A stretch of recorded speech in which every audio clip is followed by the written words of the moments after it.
What do a sultry woman with the cooking skills of a god, a young teen girl with dreams of WrestleMania, the world's first 4chan user, and a man who battles termites all have in common? Absolutely nothing! But that never stopped these people from being a family. Maybe your own family is like this. Maybe it's worse. But surely, whatever the case is, you know the power that comes from being in a family. Families are the source for a lot of our struggles, but hopefully, they're also the source of our strength.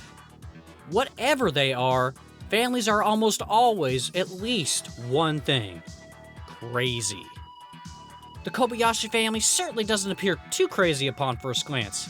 Mother, father, son, and daughter are ecstatic as they move into their first real home, a giant house in the suburbs of Tokyo. A feat that's been made possible by the Kobayashi father's hard work as a subway window cleaner, businessman. Yep, things are going great. That is, until Grandpa shows up. Oh, Christ. Like mothballs, Grandpa just stinks. He's mean, he's weird, and worst of all, he won't go away. His presence drives the Kobayashis into some really weird places. For instance, the daughter becomes a perfectly reasonable jailbait teen sex idol / wrestling maniac. The son retreats into his room, an electronic shrine to pyramid power, insomnia, masochism. That's healthy. The mother does the only logical thing and starts stripping for Grandpa and friends. Oh my god, that's just awful. By the way, what time is the bridge game exactly, so I know when not to show up? Also, what type of wine goes with sushi? Anyway, sensing the chaos, Father decides that the only way to fix everything in his family is to move Grandpa, not out though, but down, into his own room in the basement. What's that? There's no basement. Well, this isn't Louisiana, so there's nothing stopping Dad from just making a basement with an auto shovel. Hell yeah, get to it.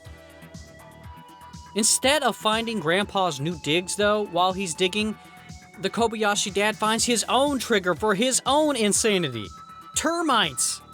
Threatened by these white ants, he becomes insanely consumed with battling them, burning them, getting rid of them in any way possible. The Kobayashi father becomes as obsessed with killing these termites as his son is obsessed with becoming the world's first Reddit moderator. With his home's foundation now as unsteady as the family's stability, everyone begins suiting up for battle, preparing for the ultimate family feud that, if it doesn't earn their sanity back, definitely earns them the title of the Crazy Family. This movie is actually called Reverse Injection Family in Japan, and that's a meme reference that was famous at the time for a plane crash. Of course, the Japanese would have a cute catchphrase for a plane crash. This family is indeed headed for disaster, though, at jet speeds, so the title makes sense. And speaking of titles, you might think that The Crazy in 1984's The Crazy Family refers to The Crazy Family, but it actually refers, in my opinion, to director Sogo Ishii. Powerful, frenetic, rambunctious, and stylistic scenes of chaos, blasting experimental music, experimental photography, and, my theory, the involvement of loads of experimental drugs. You don't have to watch a Godzilla movie to see Japanese people in costumes going ape on one another, and we have Sogo Ishii to thank for this. Thank you, Sensei, thank you, I appreciate you so much.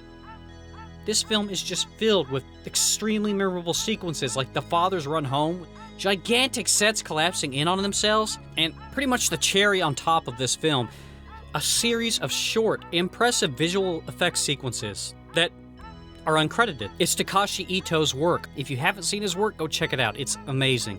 And it's perfect here. It really captures that experimental, ambitious, crazy drive that Sogo Ishii was aiming for here with this film. Despite these visual wonders that came before, my actual favorite part of this film is the resolution, which I'm not going to spoil, but it bookends the madness magnificently with its simplicity, its power, its emotional fervor. Oh, and the music in this film.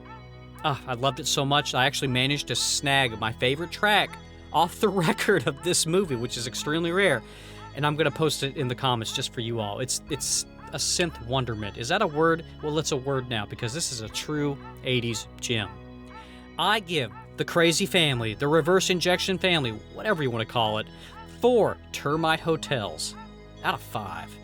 While it's true that we can't pick the family that we get at the beginning, and that our families can pick on us quite relentlessly, even if our family isn't perfect, we should find some way to love those who picked staying with us.